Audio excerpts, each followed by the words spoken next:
Hey, welcome in. Welcome to the Arrowhead Addict podcast. We are here coming to you live. The Kansas City Chiefs are going to the Super Bowl. You only win a Super Bowl 2 times every 5 years, right?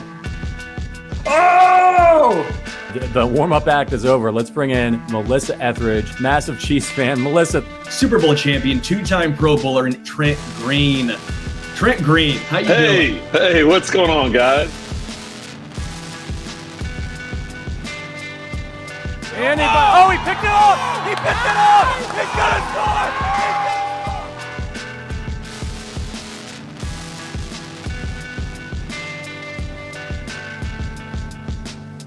And we'll see you next week. But until then, as always, go Chiefs.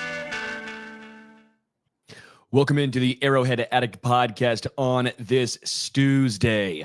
I am Sterling Holmes, J.B. Brisco, the man himself with me. Brisco, how you doing?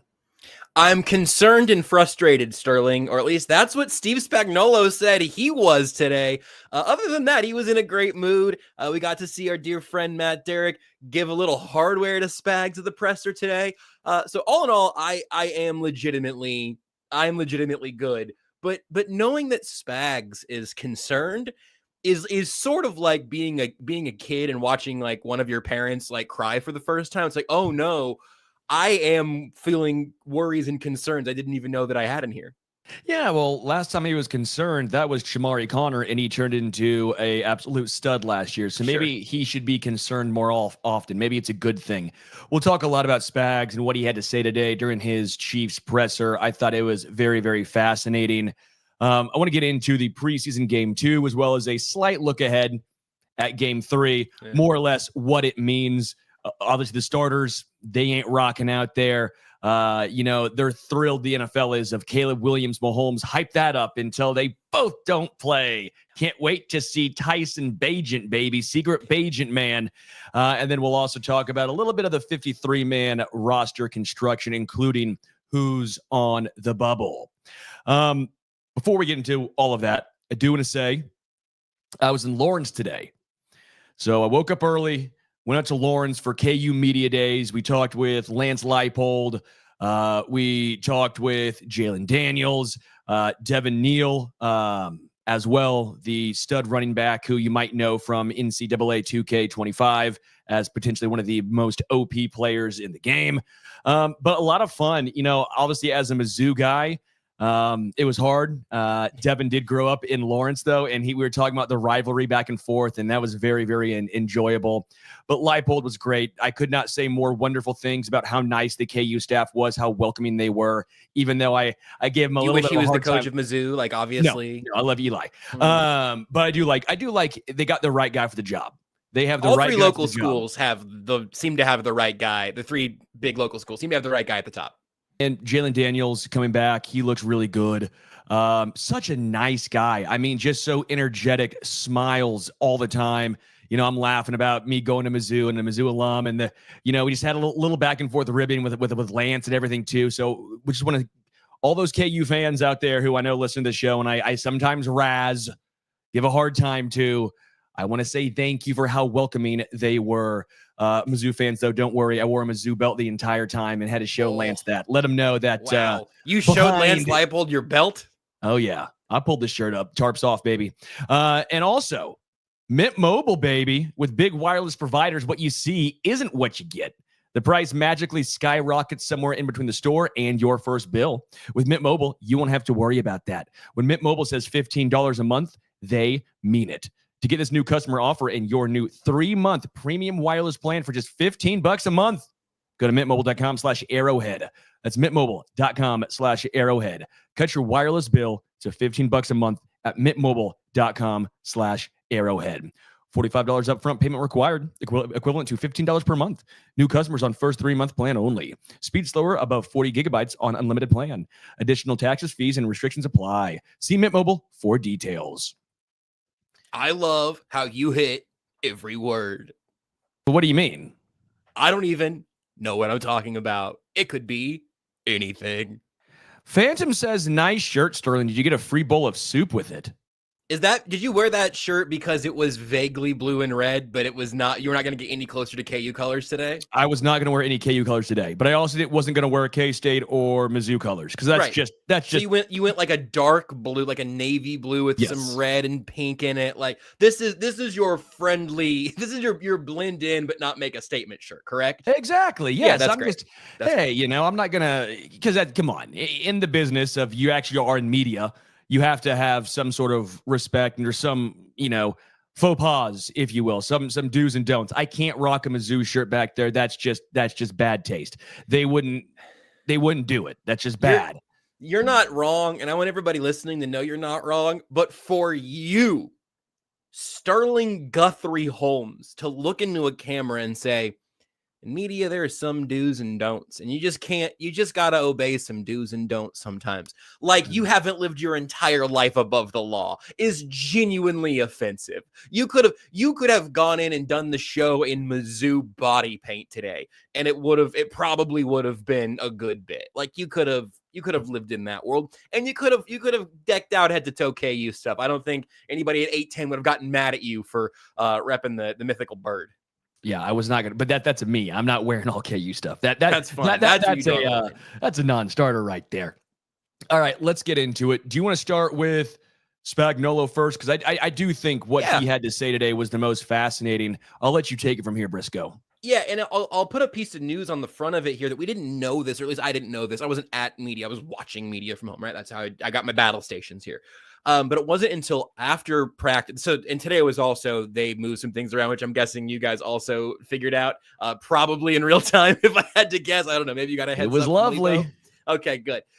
So the Chiefs usually do pressers and then go to practice in season. Training camp, obviously it's camp, then pressers. But today they ended up flipping that for whatever reason. Pressers were originally scheduled for 11:45 per usual, and instead they happened at 1. So they practiced first. And we didn't know all of this thing. I'm going to read you some quotes from Spags here that I've already transcribed and written about over on ChiefsOnSI.com. But what we found out after Spags' comments here, thank you for the fireworks, is that Joshua Williams did not practice today with a hamstring issue. Now, you hope that he probably wasn't going to play this week anyway. And you hope that a hamstring one day kind of thing could be very minor. Put him on ice until Baltimore and get things going. I'm not panicking about Joshua Williams, but he is now in almost unanimous company at cornerback in terms of corners in the mix for the second cornerback job who have missed time during this offseason or this preseason. Trip McDuffie, obviously CB1 and hasn't missed time. He's alone on an island, literally. Here's what Spags said today. A few different quotes that I've kind of pieced together here to get you what I think is most interesting. Spags says, I don't believe we've had let's call it our top 11, 12, or 13, whatever that is. I don't think we've had them on the field for one play. That's concerning, frustrating. Now, I did say to them, those things are out of our control. We can't control guys getting hurt. What we can control is our conditioning and being ready to play and all of that. So you're talking about top 11 to 13 guys. It's obviously good they haven't had 12 or 13 on the field all at once. But in terms of the sort of 13 air quotes starters, that might be your starting lineup plus Shamari Connor plus Jalen Watson, right? Just kind of filling up because you play so many sub packages. But then on the cornerback 2 spot and kind of in the roster cut down, Spag said it's making it really difficult to decide which way to go. We got one more game. Some of these guys will play that are still fighting for jobs, but we can't say there's a starting, quote, other corner right now, in all honesty. He talked about the chemistry that came along last season. And when he kind of got to the time when it felt like the defense was really rolling, he said, well, a lot of that had to do with the chemistry of the guys. That doesn't just all of a sudden happen after this much time off. So the concern is Brian Cook wasn't here for a week, and Justin Reed's been out for a while, and Nick Bolton. Those are the chemistry guys. We'll have to do it in practice in the next 2 weeks or whatever to get ready for Baltimore. Now, Andy Reid said yesterday, Chris Jones, Justin Reed, Juwan Taylor, Joe Thuney, all of those guys should be ready for week 1, with Hollywood Brown being the outlier that Reed mentioned yesterday. That was before Williams got hurt, as far as we knew. So maybe that could be a different status too. But that's a little bit tongue in cheek. And like Spags had a smile on his face when he said frustrating and concerning, right? Like it's legitimately frustrating and concerning. He's not ready to light the whole season on fire, But we entered training camp, we entered OTAs, we entered the draft talking about who's the second cornerback going to be if or after they traded L'Jarius Sneed. In this space now, it's August 20th, and the Chiefs do not have that answer. I don't know if they know who their answer is for who their number 5 and 6 corners are, who's on each side of the bubble right now. There's a lot of debate going on there, and it's really, really hard to evaluate that if your guys aren't healthy. So I thought that was fascinating from Spags today, and very honest from a man who frequently is. What I find the most concerning is with Williams, of course, now he has this minor injury. At least that's what it seems like. We hope, yeah. But he never took the job and ran. Like Kelvin Joseph, who was getting his name thrown in there a lot. Jalen Watson was injured. Najee Johnson was injured. It was Williams. He had his chance to shine and grab that job.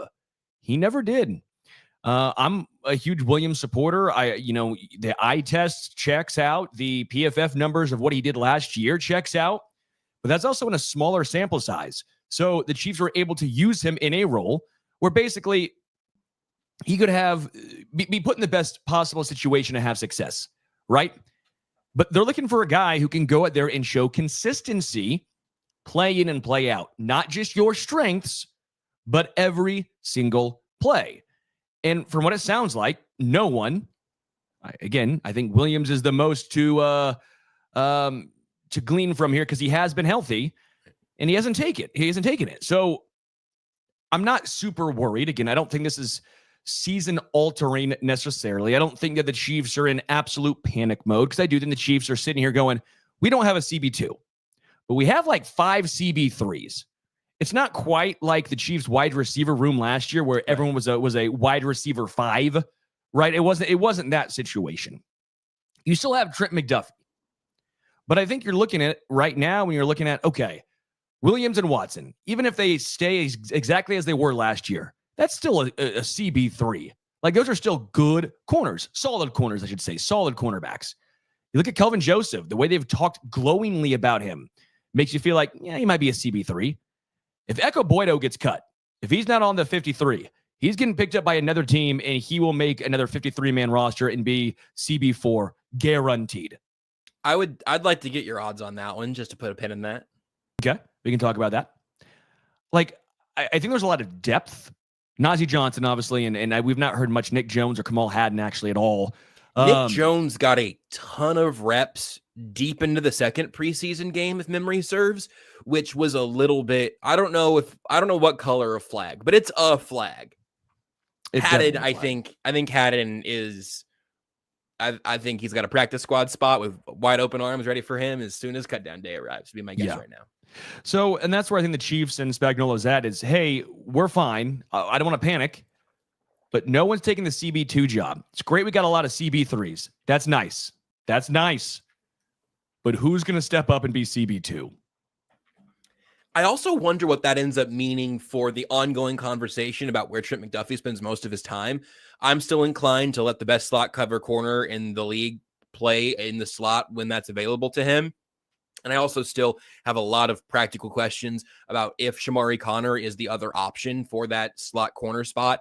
Can he actually be that guy? And can he cover someone man-to-man out of the slot? I don't know that we've seen that yet. But opening that back up to kind of like, it feels like a big batch of third corners, or what do you make of Josh Williams and not taking that job? I think on some level, we can overemphasize what a coach says in a presser, or we can overemphasize not being able to figure out the clear separation between the depth chart.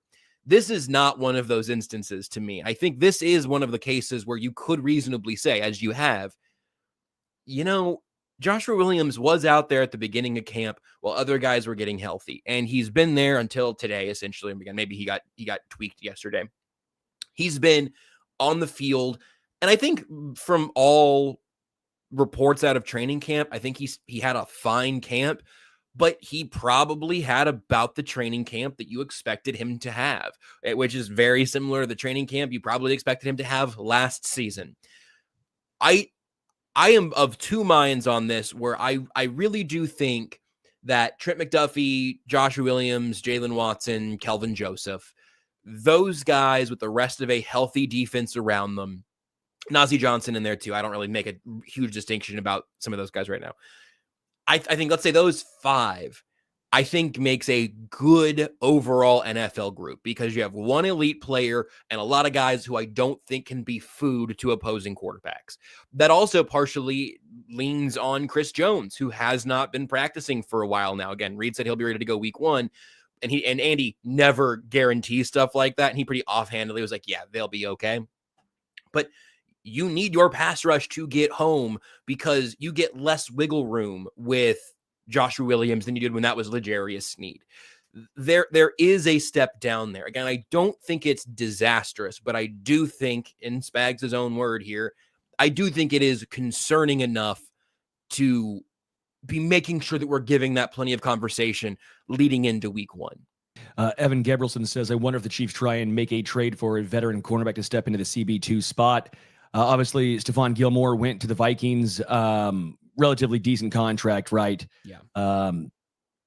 I don't know your thoughts on trading for more veteran, or if there's a veteran cut down, on cut down day, what your thoughts are there.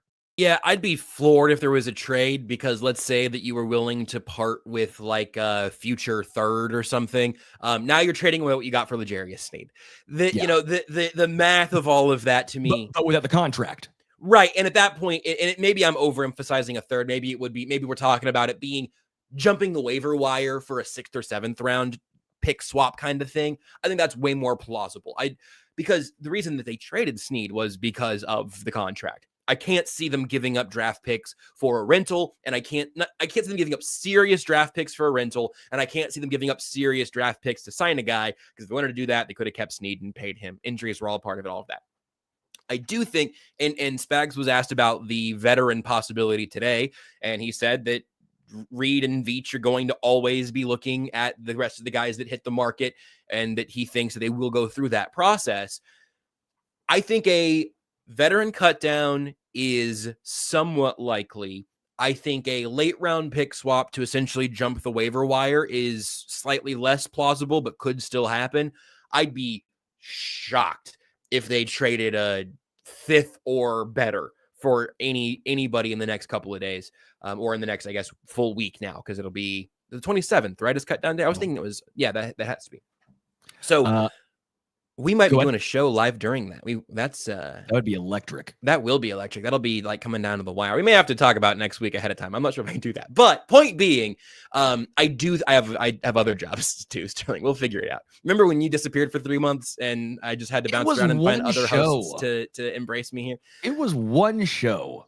I think, and so to the question about the trade and kind of to the core of that, I don't think it's in such bad shape that they are looking at semi-panic button options. I don't think it's that bad. I do think it's not as good as we were hoping it would be when we were talking about this a month and a half ago. Yeah.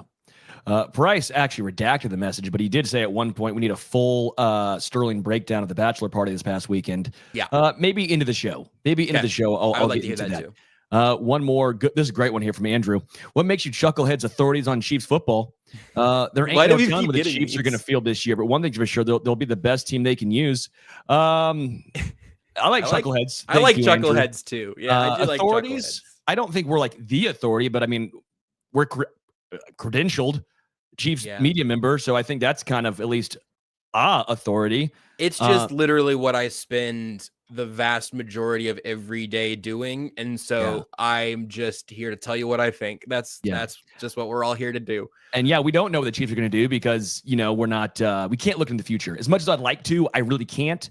And I assume they'll put the best team out there, but they also drafted Clyde and drafted Breland Speaks. And if you wanted just for us to not talk or just only say glowing things about this, then there wouldn't be podcasts. Complaint. Yeah. There wouldn't be podcasts. I mean, it's not, and we haven't even been negative. Like, we're just talking about literally so far the show today has been what did the defensive coordinator say? And here's who was injured, and here are the other guys in the mix for the cornerback spot. If you don't care about it, that's fine. I don't make my wife listen to all my thoughts about the cornerback room.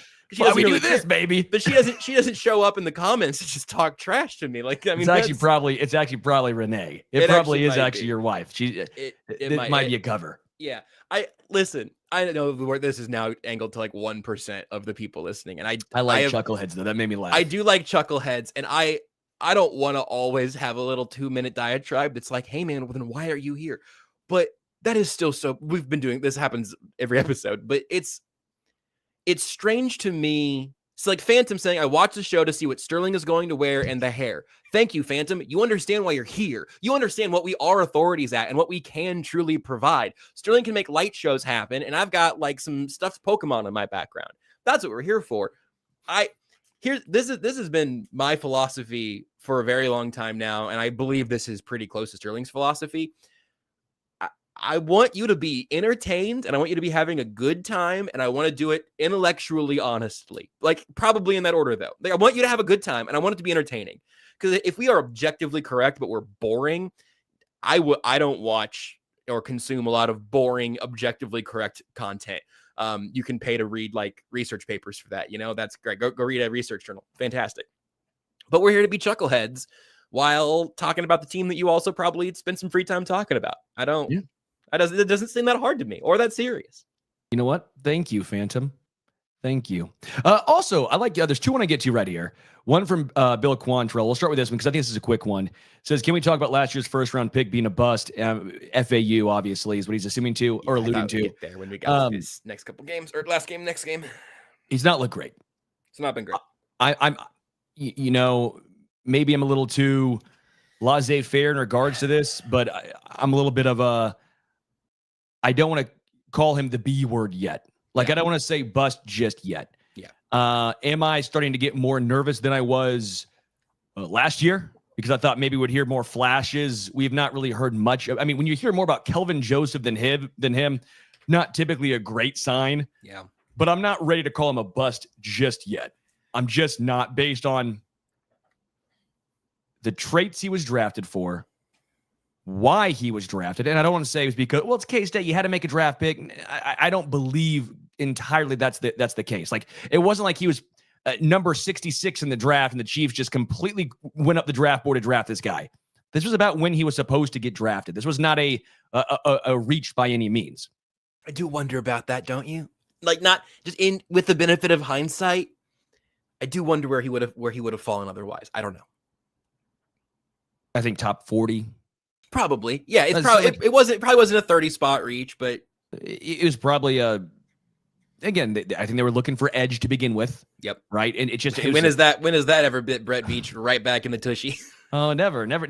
Couldn't be Breland Speaks. But so for me, I'm not ready to panic yet. I will say, though, there's some pressure on him early in the season with Charles Omenihu being out. Yes. There is a little bit of pressure. He has to at least be whether it's a specialized role, whether it's just getting after the quarterback and not worrying about obvious first and second down run plays, and that's all Mike Dannon and Karlaftis. Okay. But he's going to have to fill in. There can't be training wheels are coming off. It might not be a full bike just yet. Maybe there's just one little training wheel back on there. It ain't a unicycle at least, but there's going to be a role for him this season, and he has to at least produce somewhat. So in the first preseason game, and this largely was also true in the second. In the first preseason game, there were a couple reps early on where I think on maybe back-to-back plays, he had like a really quality pass rush rep. And then the next play maybe went a little deep, but still kind of like affected the pocket a little bit. It was like, okay, there's a little bit of juice out of FAU in a couple consecutive plays. That's interesting. And then I did not notice him the rest of the game. And then I saw the snap counts that he had the second most defensive snaps out of anybody on the team. It was a defensive back ahead of him, so the most of any front seven player. Similar deal in the second game, and then Seth Kaiser in his newsletter did a breakdown of sort of the sample sizes there, and found, well, his get off at the line of scrimmage, which was genuinely like bafflingly bad last year. Again, this is not an exaggeration. This is not hate. He was getting off the line slower than Derek Nottie, and That's not what those players are supposed to do, respectively. There was it was Knoblauchian almost, right? It was like there was like a mental thing that took an extra beat. Something was happening. So that has looked like less of an issue, and he has not made an increasing impact over these first 2 games, even as he stayed on the field against decreasing step downs in competition. It was the Lions 2s and then their 3s and then some 4s. And he's out there against all of that. And he has not popped away from any of that group. I also think it's too soon to say that he's a bust, because that being a bust has happened. That is a label that you can put at the end, right? Whenever you cut Breeland Speaks after entering his 3rd year, essentially, right? Yes. And he had a suspension and came in overweight, and then he like found success in the UFL, and he's back on. He's a Jag now, right? Yeah, he got picked up by an NFL team. He's actually always been a Jag, but I believe he's a Jaguar now. No, he wishes he was just a guy. He wishes like he kind of like figured out. I think it was Nate, hopefully, who had the article in The Athletic when he like from like the USFL first round of all of that. He was defensive player of the year and everything. Seems like he kind of found his footing and his mindset and all of that at a lower level. And I wish nothing but the best for Breeland Speaks. But when the Chiefs cut Breeland Speaks, yeah, he was a bust, and that was a terrible, terrible draft pick. When a guy is on the roster, I also hesitate, because that is a big, aggressive label to put on a guy. With Felix, the thing that I just don't know how to explain any better than we've already explained it was that he got some snaps in the Super Bowl, and he had a play there, and that was exciting, but he was inactive until Amenahu got hurt. And then Malik Herring jumped him in the rotation down the stretch. To your point, Felix has until Amenahu comes back, whenever that is. I think he tweeted today that this was his 6-month post-op for Amenahu. And so I feel like you're still looking at probably a pretty long return. I mean, he got hurt in the second to last game of the season, which is horrible.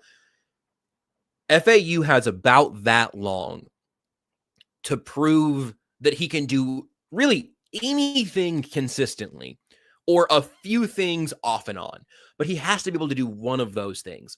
Again, Seth, who is a very generous analyst in terms of what players can and cannot do, Seth said you could not put him out there on a running down right now. That he's just not able to play that part of defensive end. The issue is that he's not an elite pass rusher. He has not shown elite burst. He doesn't have elite hand fighting. He's also still like the 5th youngest guy on the team. That's the other thing that I want to put in there for the K-State fans and the first round hopefuls and all of that. He's not going to be a surprise cut in a week. And I don't know, maybe we'll see where he's at next year, depending on how this season goes, obviously. But to this point, I would not be willing to call him a bust right now, because I think that's premature.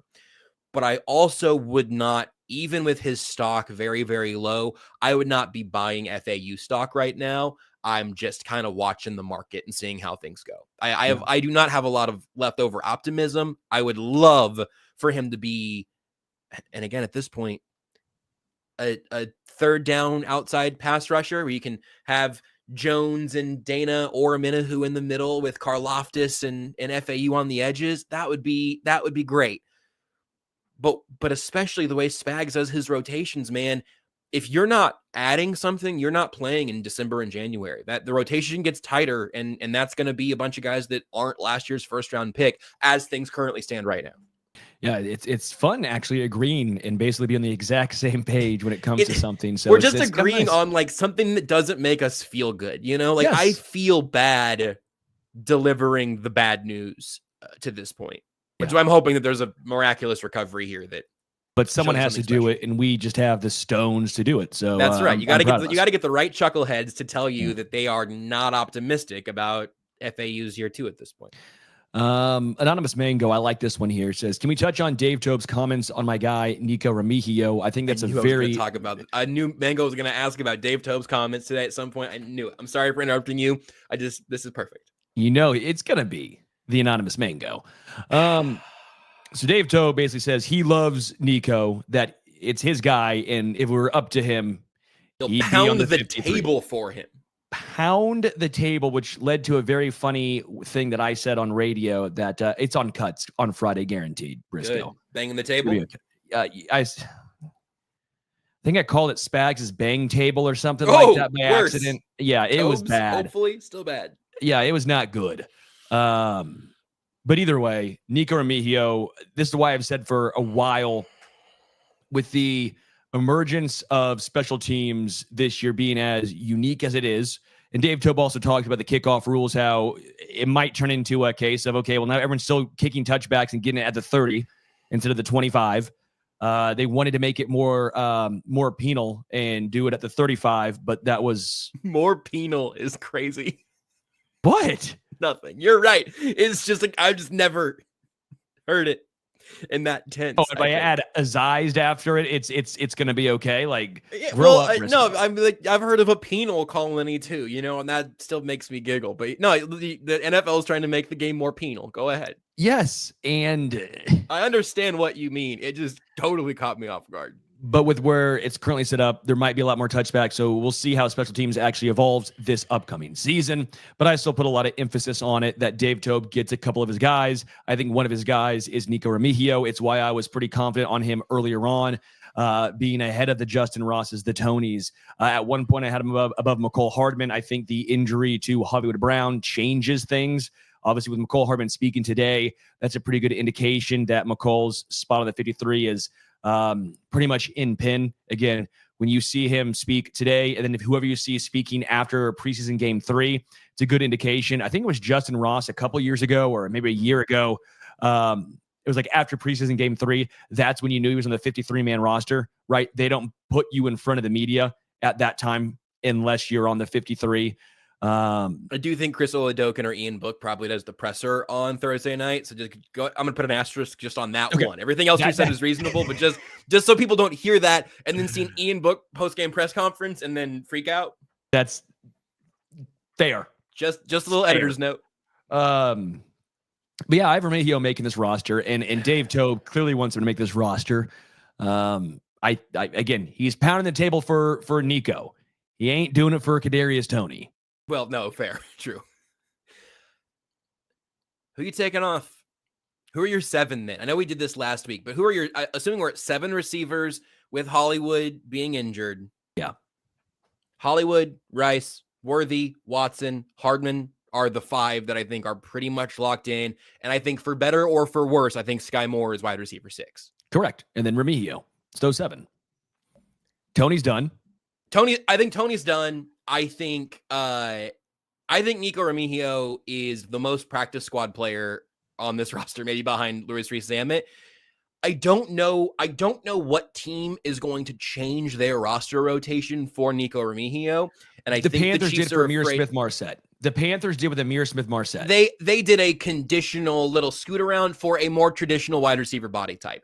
Here's my issue with Remigio and why I have Ross over Remigio still at this point. I don't know that Remigio is in a place right now to make on-field, on-offense contributions. I don't think Justin Ross would do a lot of that either, but I haven't been particularly I haven't been lit up by what we've seen from Remigio so far, either in the offense or frankly on special teams to this point. Another thing that Tobe said today is you really can't have 2 little guys back there returning kicks. You probably want to have one speed and one bigger guy like a back, which in the safety kickoff from week 1, that was Deneric Prince and McCole Hardman. I think Carson Steele's making this football team. I'm done on that. I wrapped that one up by halftime of week 2. Carson Steele was on the roster for me. I literally had the article almost done by then. Or at least I had the bones figured out. We can talk about more about him if you want to. I think right now, Carson Steele and McCole Hardman are your kickoff return unit as your 2 guys that are back there. And I don't think Remigio needs to be on this roster. Then I think if something happens to Hardman or you want to make a little shakeup at receiver, he's a game day elevation like Montreal Washington was at times. I think that's very fair. I don't have a ton of pushback to that necessarily. I do think Carson Steele is making this roster. I was convinced. Did anyone have a better game than Carson Steele with worse numbers? No. I literally opened my story, I think, with the only unimpressive part of Carson Steele's day was his box score. It was hilarious. Like, he was making impacts. His pass protection was phenomenal. Like, I saw what I needed to see from Carson Steele in that game. Same. I wanted to see him catch a football. Yep. Like, he made a really tough catch on that one, right? It wasn't like a brutally hard catch, but like for a back of that size, can he get to that ball? He did. And it was a nice play. But and then the Xavier Worthy touchdown was Carson Steele's best play of the day. that block Wasn't a great blitz, but it was a great block. great block. And you know, another one after the catch that went for 6, the positive catch. Yes. The next play, it was a great pass pro pickup. And I'm sitting here going, okay, I've seen what I needed to see. I saw him on special teams as well. Carson Steele's making this roster. I think he might be RB2. I don't know how you have it actually break down, but I think he's the running back that the Chiefs trust second most. And again, notice how I said running back. Yes, he's a damn running back. Fullback for Carson Steele is a value add. It's not the reason he's on the team. And we talked about this last week. It's even more true now. Again, the unofficial depth chart screwed this up for everybody because people were saying, oh, look, he's listed as a fullback. He will do some fullback-y things. He and Deneric Prince were on the field together for at least one snap in the second preseason game. They tested Steele on, to your exact point, on every one of these things. Here's a pass. Here's a pure route out of the backfield. Here's a handoff. Run some play action. Pass, protect. He was able to do all of those things at least a passable value. I think he'd be my RB2 right now. But again, we talked about this before. It was like obvious. Clyde is in a totally unknown spot right now. I believe he practiced yesterday and today. So we'll see exactly where that all shakes out. The NFI list feels like it could be an option, but also they brought him back so confidently in the offseason and didn't add around him other than the UDFAs that I think Sky Moore and Clyde Edwards-Helaire might be the two players on this roster who me and the Chiefs have the biggest divergence on and have for a while, frankly. But I was thrilled to see Carson Steele be able to answer at least most of those questions because Isaiah Pacheco can do pretty much everything. Behind that room was scary, and Steele has made it a little less so, which is ironic considering that he has a pet alligator. Yeah. I want to get this from the whole syringe because I agree in one aspect and disagree in the other. You had two good comments here. One says the Chiefs' biggest weakness on offense is red zone scoring. Ross helps in red zone and Remigio doesn't, so Ross is making team. Let me get to that one in just a moment. He also says Sky can return kicks too, assuming he makes a team, which it appears he is. Good point. Yeah. Different than punt returns. I don't want Sky Moore back there on punt returns. Kick returns, though, he actually looked pretty damn good. And that's another thing. If Sky Moore looks good right there and he's on the team, if he's already ahead in the pecking order wide receiver-wise than Remigio, then yes, that does make sense. Yeah. I will actually agree with you there because I was going to bring that up, that Sky Moore looked good, and that's another option for he also has a little density on Remigio. I don't think he's a ton taller, but if he needed to throw a block in the return, I think Nagy mentioned his blocking last week at some point, which I don't know. But when it comes to red zone scoring and why Ross might be a better fit, I agree on paper. And I've said this for a while now. This is where I'm more or less going with Justin Ross. I've kind of straddled the fence on this. I always try and temper expectations. It just feels like you can never win when it comes to Justin Ross talk. It feels like there's either one camp or the other camp. One, the Chiefs don't throw jump balls, whether it's because they didn't have that guy or it's because that's just not in the offense. That's because it's not in the offense. That's just not how Andy Reid, Brett Veach, Mahomes, that's not how they operate. So even if he's on the roster, are the Chiefs actually doing that? I think the answer is no. Second point here, wide receiver 5, 6, and 7, this case 6 and 7, you're more using for special teams. Ross played a little bit of special teams, but that's not where he's making an impact. He does have some nice routes occasionally. I'm not going to disagree there. He also could not block a dead body on Saturday. And he could not block on Saturday. And I was looking. I don't think Nico Remigio can block either, but just to put them both on a level playing field there, despite being 18 inches different in height, I think. That may be an exaggeration. Almost came down with a phenomenal catch, right? Mm-hmm. That catch was almost ridiculous. And I was talking to some more folk, and we got the all 22, and we're looking at it. The reason why he almost made it an incredible catch was because he ran a pretty poor route. He was too far outside. And the quarterback at that time is throwing to a certain spot, basically. So it was also not the best throw in the world, so he kind of saved it. But the way Ross was running, he was basically helping the corner out and making it tougher on himself, right? That's based on his route running. I've heard some things in regards to his route running and knowing where to be that's been a little bit questionable, obviously, at times. I ain't saying Sky Moore's great at that. So don't try and equate what I'm saying with Justin with the others. I'm just saying this is what I have heard. We're kind of at a spot where we agree that 6 guys are pretty much locked in, and we're talking about 7. Agreed. And I think in the red zone, I might be wrong here, but if you do want the bigger body, you go with Kelsey and you go with Wiley. You go with Kelsey, Wiley, and Noah Gray if you want to rock some 13. I just, that's where I come down in regards to the big bodies in the red zone. When the Chiefs wanted to go with that type of bigger receiver, it was Jody Fortson. And that's a tight end. Now he was kind of that receiver tight end combo role, but right. I won't feel a certain way if it's Sky, if it's Remigio, if it's Ross. The Chiefs know more than I do. I get all that stuff. Just where I sit on August 20th is I think that Remigio probably gives the Chiefs the best game-to-game value over Ross, and that is strictly because of special teams. Strictly because of special teams. And I'm just, my special teams based retort is just that I don't know how much he differentiates himself from a McCole Hardman, who is definitely on the roster, and depending on how they want to attack all of that. I still think I think there's a legitimate chance that's one of the actual battles you could watch for on Thursday, and also to see where the reps land for those guys. Justin Ross played a ton of reps on Saturday against the Bears, against the Lions, and that is not necessarily a compliment at this point, right? It does mean that the team hasn't called it already. It means the team wants to see more from you. Yeah. And at this point, that much work for Ross in the second preseason game, I do feel, I think they were probably giving him blocking assignments to see how he could handle that, and he didn't handle it very well. It's very hard to judge when you're not out there with the number 1 or even number 2 quarterback, but that's the challenge that you're left with whenever you're still on the bubble at this point. So I could also still see it going either way. I'm still leaning Ross over Remigio. But again, you can flip a coin, and we'll do this again in a week and still be flipping the same quarter. Yeah. Trey says, Sterling, would you still prefer Lad McConkey, or did Worthy win you over? For this offense, for sure, it's Xavier Worthy. Trey, that's a great call.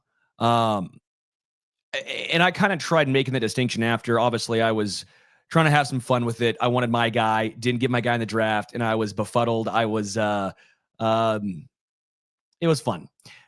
I love Lad McConkey. I think Lad McConkey might win Offensive Rookie of the Year because of the system and where he's put in with the Chargers. They have no one. He is going to be potentially wide receiver 1.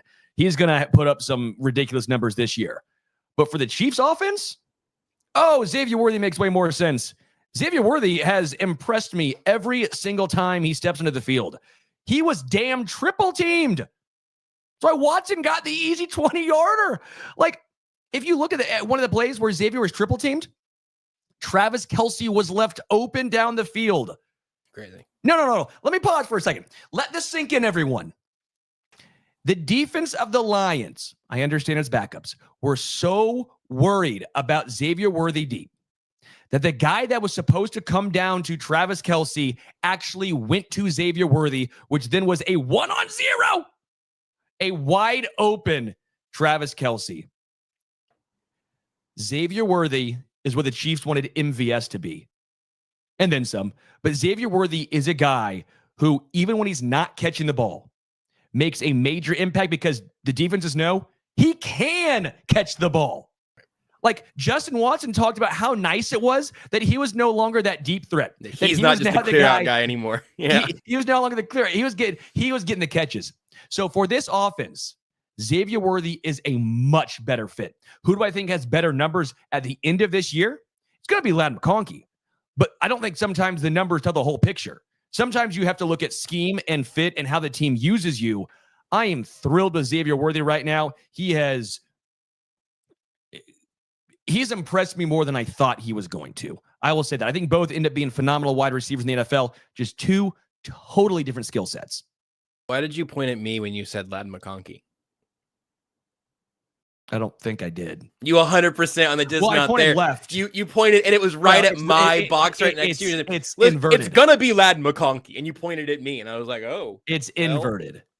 No, in the actual box that's streaming, I see that you now. pointed at me. Yeah. Here's what I'll say is that I think I was pretty high on Worthy out of the gate. My conflict was Adonai Mitchell, which may or may not be related to his pancreas status and how it mirrors my own. But like the two Texas guys were kind of my draft crushes, if you will, outside of the big 3.5, maybe. And still, here's where I have moved. I've also been, to your verbiage, more impressed than I thought I would be by Xavier Worthy at this point. I also think maybe in part because of Hollywood getting hurt and in part by what the team did against the Lions to try to seem to get him a lot of assignments and then get the ball to him frequently, make him see a lot of looks, ask him to do a lot of different things. I think he will have certainly a faster first 8 weeks than Rashee Rice did last year. And I think he may just have like a better top to bottom season. I don't know that that'll mean that he breaks 1,000 yards because Rice got to 900 and something, but again, counting stats are kind of strange because it's so dependent on your quarterback and your other weapons in the offense and all of that. I think that Worthy is going to be more of a weapon in year one than I was originally going to expect him to be. Yeah, I think that's exactly where I'm at. I went from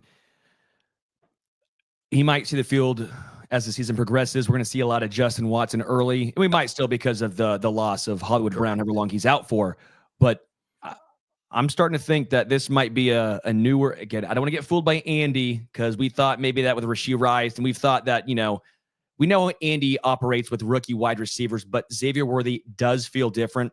I do always like pointing back what he did his freshman season at Texas, how he came on as a young cat and he just blew up on the scene. I mean, it was just, he got to Texas and went. There was no ramp up period. There was no, okay, his freshman year had a couple 100 yards and then he took off. It wasn't Xavier Legette where he had a really big ramp up period. Then by year 5, he's like, I'm now this dude. He was that dude his freshman year. And that gives me a lot of confidence that he is a very intelligent, can pick up playbooks, that he knows where to be. I don't know why you're smiling like that. Just because that was true about Justin Ross. Yeah, but this is without the injuries. No, totally. I'm legitimately with you on everything you just said. But the thing that made me smile was like, oh yeah, this is all true. Man, David Ward's going to be so good. I guess Justin Ross also, because the things that you said with the dismount there, I think are not necessarily true about Justin Ross. Picked it up quick, ready for anything, all over the field. It is, I'm making that distinction. I'm not invalidating it for Worthy because it was true for Ross. It just hit me as you're going through, like, oh yeah. Well, last week we talked about how Justin Ross hasn't really been able to reach those freshman college highlights since. It's very different because Worthy continued that throughout his collegiate career, wasn't injured, is a first-round pick, has shown it now. It just made me smirk because the paths that college football players can take and that NFL football players take can split at so many different inflection points. It's one of the reasons evaluating all of this is almost impossible. Yeah. All right. Can we hear about your bachelor party? That's the last thing. The final thing before we get to the nonsense part of the show is who are you looking at in the preseason game 3? Who are you looking at in general, good or bad, to make the 53? I'll give you one guy from each side of the ball, one we talked about a lot, one you mentioned the name of briefly. Given the caliber of opponent and the depth chart and everything, it's really, really hard to be like, oh man, well, if Keith Taylor has a big game, I don't know, man. I don't even know who the Bears' third quarterback is, and he may not be catching passes from Tyson Bagent. It's Brett Rippon. Is it really Brett Rippon? Yeah. I'm going to be ripping him all night, apparently, because that's crazy. That makes it hard to evaluate. But we talked about FAU earlier, not popping even against lower level competition.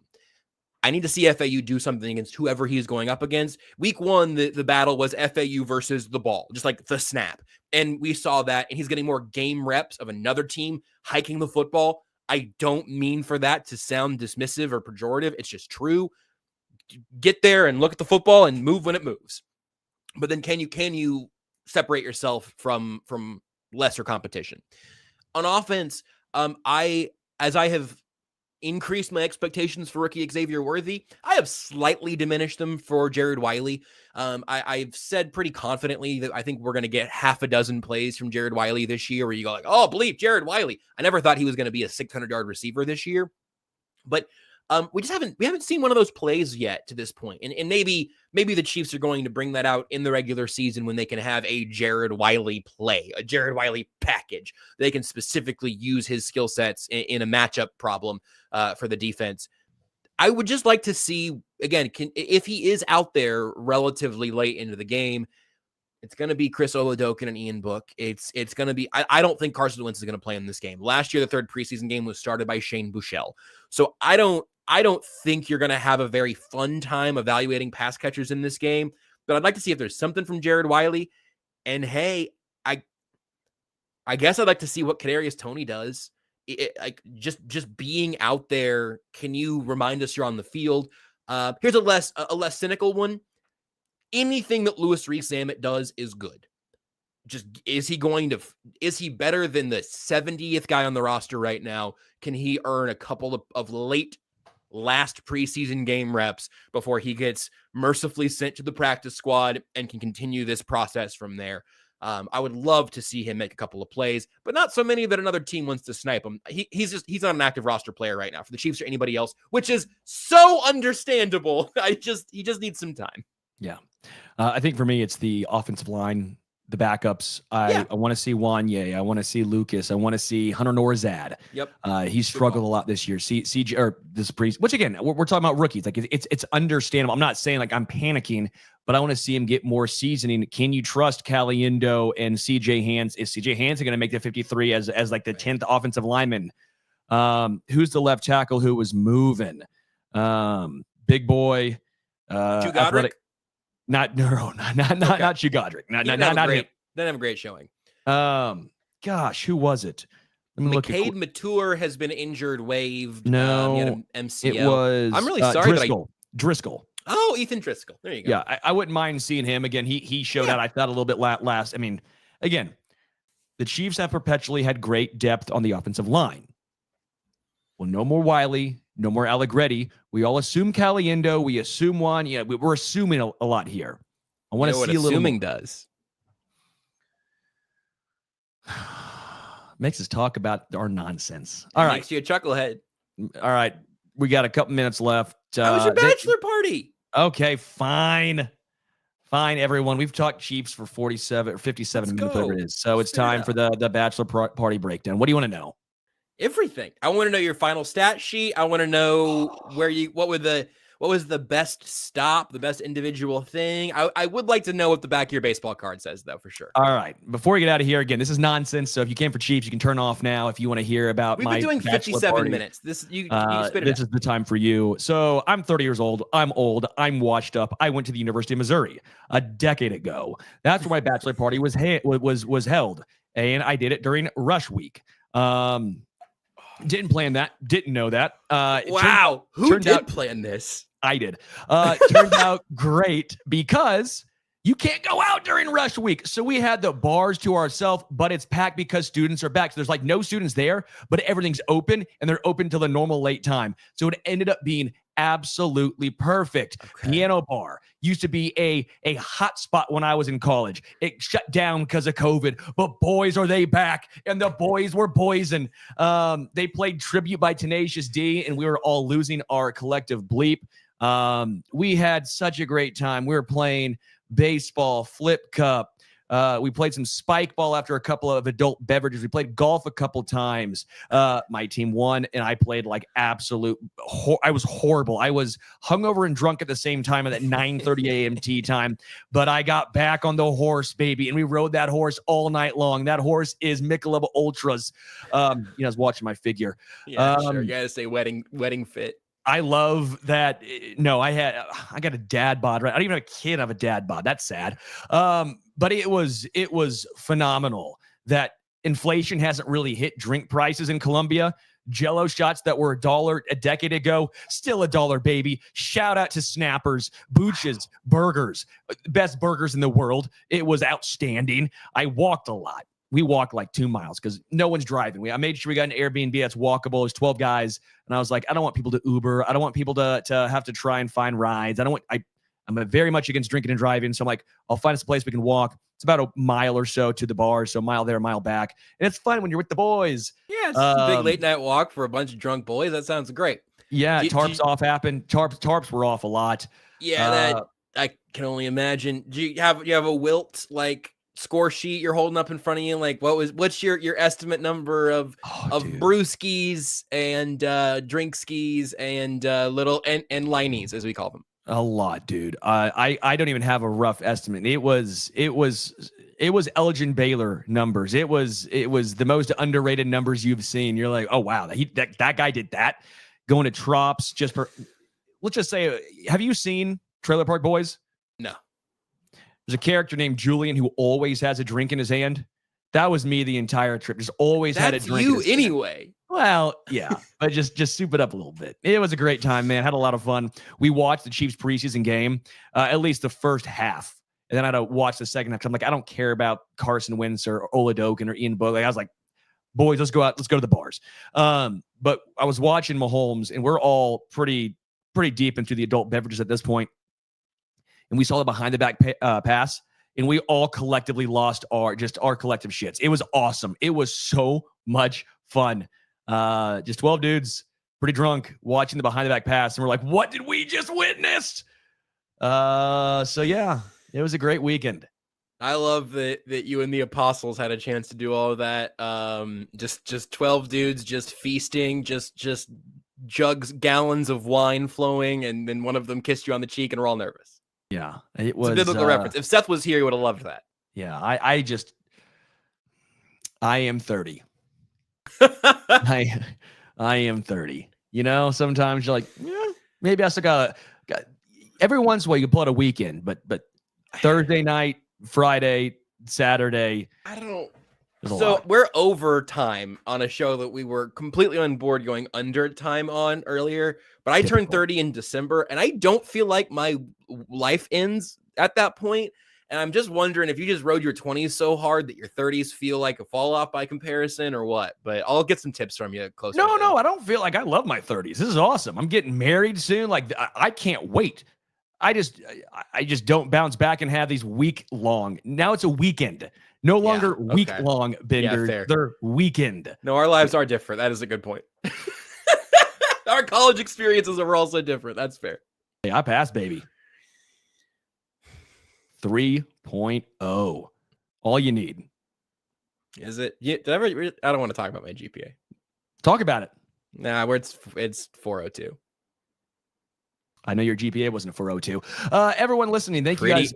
It was pretty close. You did a 4.0? Not quite. My systematic theology class at the end dropped me down to a 3.9, but still summa cum laude, honors program, the whole deal. That's why I am the chucklehead who deserves to be talking about this football team right now. Nerd.